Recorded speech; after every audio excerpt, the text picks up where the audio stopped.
Hi guys, welcome to back again for a match preview on the channel. In this one then, I'll be previewing Swansea City's third game of the Sky Bet Championship season, and we're back at home against Championship side Coventry City. So Swansea then, not looking good so far after 2 games in the Championship. We are 18th with 1 point. Yes, we have faced some difficult sides so far this season, but we're still looking for the first win. For Coventry City then, they had their first win last weekend. They are up to 11th place with 3 points. So both sides, already can't go 100% unbeaten records. It's a huge shame. No invincibles for Swansea or Coventry this season. For Swansea then, last weekend we lost 3-2 to West Bromwich Albion away from home. A little bit of a weird game really. First half, neither side really impressed that much. West Brom obviously took the lead from a long throw-in, obviously tripled their lead in the end, 3-0 in the 60th minute after a penalty given away from Harry Darling, and just a defensive mess from a corner. Swansea had 2 late goals from Nathan Wood and Harry Darling respectively, both from set pieces. But yeah, I don't think we deserved much. We came close to an equaliser late on, but I thought we were pretty poor throughout the game. West Brom definitely deserved the win.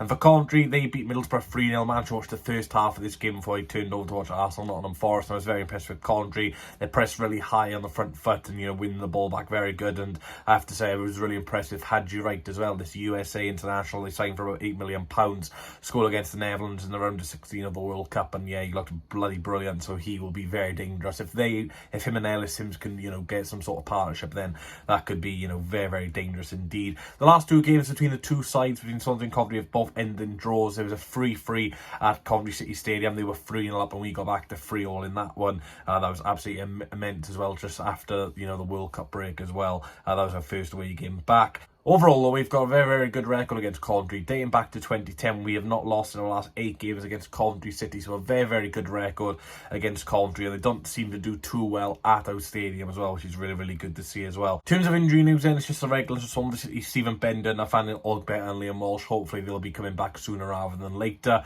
And the Coventry, the only injury concern I could find is Callum O'Hare, who is still nursing that long-term injury. Now, there is a couple of returns for Coventry players who will be returned to Swansea City then.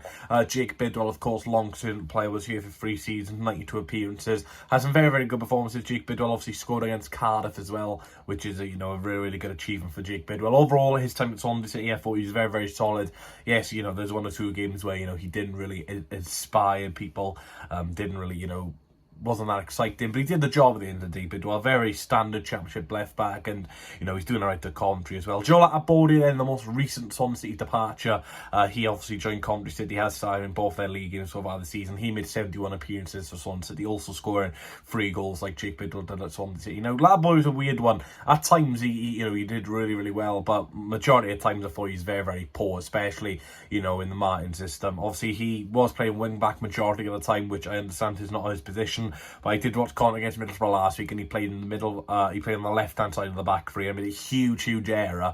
I don't know what he was doing in Middlesbrough when he scored. He just stumbled on the ball, didn't know what to do, lost the ball, and Middlesbrough missed a sitter. So yeah, LATIBEAUDIERE obviously will probably start in this game. Bidwell will probably be on the bench. De Silva will probably start for Coventry, but hopefully both those get a decent reception. In terms of score predictions, then there's no one who correctly predicted a 3-2 West Bromwich Albion, so there'll be no shout-outs in this video. If you want to shout in the next match preview, then get your score predictions in for this video, and if you are right, you'll be featured in the next match preview. In terms of 3 key players to look out for Coventry, and the best rating so far for this season. In 3rd place, you've got Ben Sheaf, who's got a respectable 7.50 on average ratings this season. Second, you got the captain, Carl McFadzean, at 7.60. And then in 1st place, you actually have Gustavo Hamer, who isn't even at the club, who's on a 7.61, which just shows how influential Gustavo Hamer is to Coventry City, and obviously he is going to Sheffield United now, so it's a big blow for them that they won't be able to have his midfield quality anymore. In terms of my predicted lineup, I'm not going to make too many changes to the team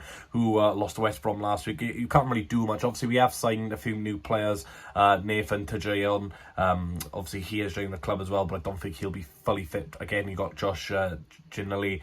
You got Mikola Kukrevich. Again, these players are not really that fit, so they won't be. They're still adjusting to fitness and stuff like that. So we can't really change too much. In goals, Carl Rushworth, back five, Harrison Ashby, Harry Darling, Bengabango, Nathan Wood and Josh Key. In midfield, and this is where I've changed up a little bit. I've brought in Charlie Patino and Liam Cullen. So Charlie Patino and Matt Grimes, who has just signed a new deal as a midfield too, and then Liam Cullen as like the number 10. And up front then, Jerry Yates and Joel Pro. Been really impressed with Liam Cullen off the bench this season. I thought he's made a very, very good impact. Obviously did it right against Northampton in the Cup as well. And obviously Charlie Patino, you know, speaks for himself how good he was off the bench. I know Jay Fulton is one of my favourite players, but I think so far this season he has struggled so far. In terms of score prediction then, I'm actually going to go for a loss. You know, I'm not going to be heavily biased this year. I'm not going to say we're going to win every single game. I'm not going to say we're not going to lose.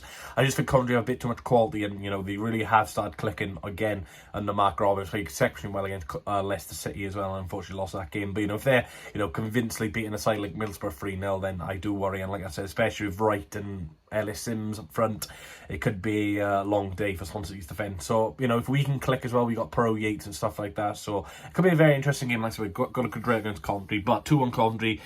Goalkeepers from Swansea, I go for Perot. Still yet to get the mark off this season. In terms of the championship then for Coventry, I'm going to go for Hadjua. Like I said, look out for him. Hard to miss. Big boy up front.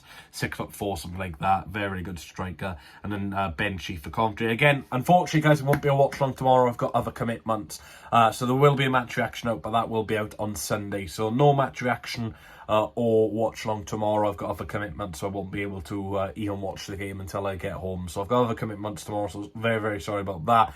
Again, like I said, I will try to do as many watch longs this season. But yeah, unfortunately no watch long tomorrow, so hopefully you guys can watch some other content creators. But yeah, thanks for watching. Please leave a like, comment, subscribe, let me know your score predictions down below. And just a reminder, there'll be no watch long match reaction tomorrow as I am very, very busy and I won't be in my house to record.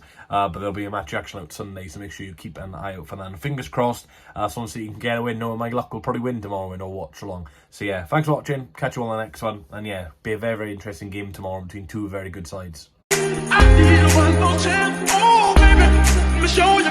I need one more chance, oh.